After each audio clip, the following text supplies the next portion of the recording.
Hey everybody, so episode 6, part 9.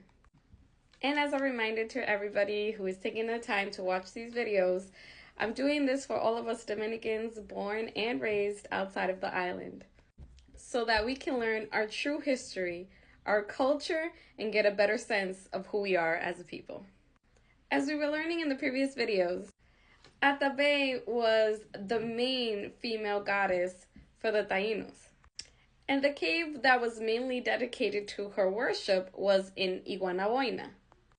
Remember that in this cave, the Tainos believed that the sun and moon were born.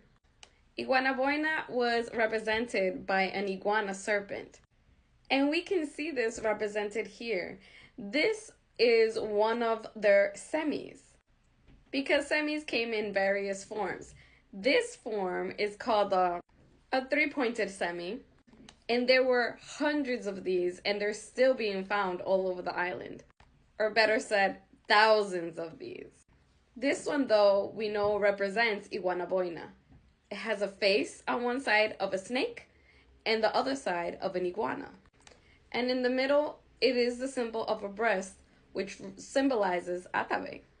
And if we go back to this image, we can see the three-pointed semi represented here above Iguanaboina. The other two gods are ancestral spirits that also were worshipped here. I mentioned before, but I want to mention them again. One was Boinajel, the son of rain, or the god of rain. And the other was Marou, the god of good weather. Morau was also known as the god who returned the undead back to life. So this travel from the cave of the underworld out into the cave of life made a lot of sense. So while Maketaure, Guajava, governed here in Guacayaraima, who was the god of the dead, Ataveira, who was the goddess who gave life, reigned in Iguanaboina. So all of this explains what the Taíno thought about the island. It was the center of the universe. They had come out of the cave of Casibahagua, but that leaves a question.